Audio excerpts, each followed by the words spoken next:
lalo nagsimula ang ACL, sinag-pray ito.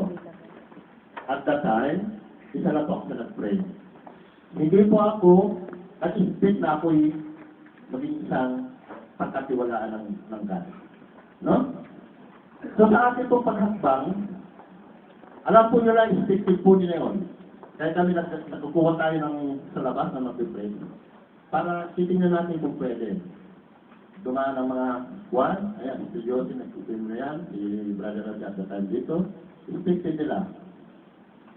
So nagkataon po na yun na po yung nangyayari sa loob na naghahanap nga po talaga ng pagkatiwalaan ng God dito. So nag-pray po ako sa Panginoon bilang nanalangin ng iglesia. Kasi napakahirap po na tanggapin mo ang isang bagay, lalo na pati spiritual, na walang go ang Panginoon instruction.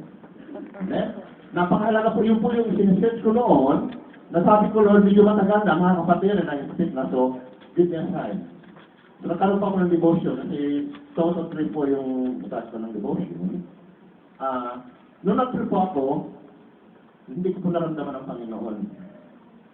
Hinahanap mo yun, para bang kung naranasan natin nung hindi pa tayo nakipag-personal na relasyon sa Diyos, yun ang nangyari sa akin within 1 hour. So hinahanap ko siya, niulog God, totally. And after, inilagay niya ulit ako doon sa sitwasyon na ito na nangyari siya. Sabi ko na ito, pinaramdam mo yun sa akin.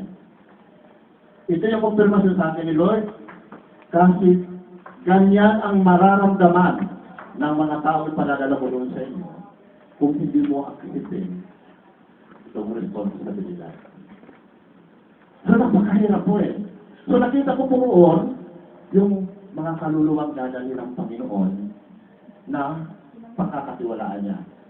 Ito po yung chance na ito na first time po na nag-commit po ako bilang pinagkatiwalaan po na ng Iglesia.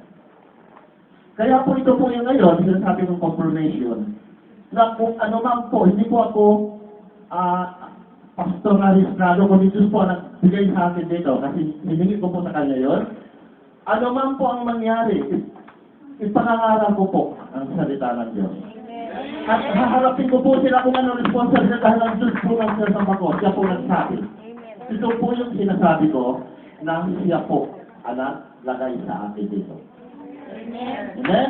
Kaya po yung na-preaching po na yan, mag-biblis po ang Panginoon niya kahit sino man po siya. Kasi yung bakit tumayo po rito, nilalarap po sa Panginoon.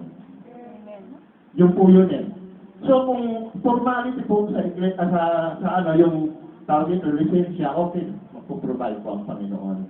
Pero ang dadating po ang ano, yung mga katulad ng mga oras na dumadaan, napaka-precious po yun, info po yun, para po ihinto natin ang salita ng Diyos. Amen? So yun po yung nakita ko na wala po makakapagpigil ng pagkakayag po ng salita niya. Amen?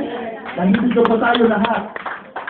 Kung sino po yung binigyan ng Diyos ng ano, tumayo po tayo dahil siya po yung kasama natin. Amen? Dahil hindi po tayo nag-preach doon sa labas. Dito po sa loob na ito. No? Kung mag-test lang po tayo kung sino nag-preach, mas maganda nga po yung mag-preach tayo para masira po natin siya. Amen? Yun po yung aking pananampalataya. Yung God, sinasabi sa Panginoon, pinigay mo sa aking Panginoon, ikaw yung mag-iingat sa lahat ng bagay. Ang gagawin namin ay yung kapurihan. Amen?